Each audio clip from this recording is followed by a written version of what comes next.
This video may contain offensive language and be frightening to some viewers. Viewer discretion is recommended. I have decided that I am going to kill myself. I think it's important someone understands why. So I'm making this video before I blow my head off. The first time I remember it happening, I was 9. Johnny Weller and I were playing in his backyard. The sun was setting over his back fence, warm oranges and reds shining through the bone-white slats like a creamsicle against pearly white teeth. Johnny was the cowboy and I was the dirty redskin stealing his horse. We ran around the swing set, him laughing and me whooping and threatening to scalp him. When he tripped, I ran to where he laid in the dirt, scooping up a handful of air, pointing my finger at his nose and proclaimed, "I got your gun! Bang!" Johnny's head exploded in a tremendous blossom of crimson blood, slate-grey brain, and chips of skull that sparkled in the setting sun. My hand fell to my side, and I stared, open-mouthed, unable to understand what just happened. Someone was screaming. At first I thought it must be Johnny's mother, until she tore open the back door and I realised I was the one screaming. Johnny's mother crumpled against her son's headless body, adding her broken sobs to my horrified cries. Johnny's funeral was the next week, closed casket. I forgot the sparkling light shimmering across the cloud of Johnny's blood. I forgot Johnny's mother ragdolling my little body, begging me to tell her what happened to her son.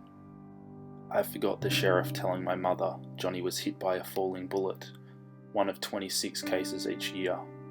I forgot my father's quiet talks with my mother about how they never found the round that splattered Johnny's smile across the grass. I adjusted. I coped. I forgot. I didn't forget the next time it happened. I never played cowboys and Indians again.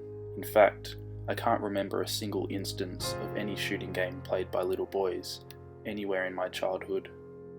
I do remember the little girl in the park, popping her little Nerf balls as she bounced around. She ran up to me, brandishing the weapon and shouting, "Hands up!" I smiled and complied, dropping my sandwich in mock terror. I lifted my hands to the sky and petitioned for mercy.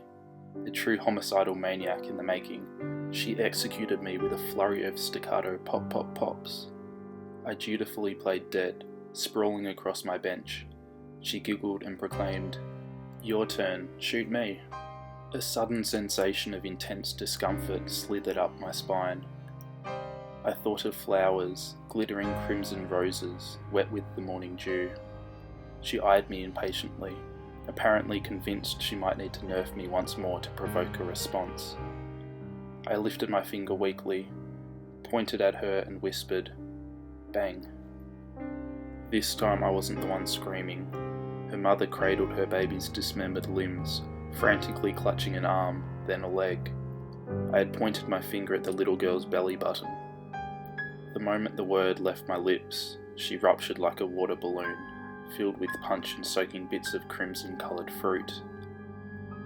Johnny Weller's decapitated body filled my vision, the slow red of sunset sliding down the front of his striped shirt. I ran. I can't do this anymore. I got pissed at Lara yesterday and put my finger in her face to tell her off. I didn't even say it. I couldn't bring myself to sop my girlfriend's brains off the kitchen floor. I can't do this anymore. All I have to do is put my finger against my temple and say it. At least I'll go out with a bang.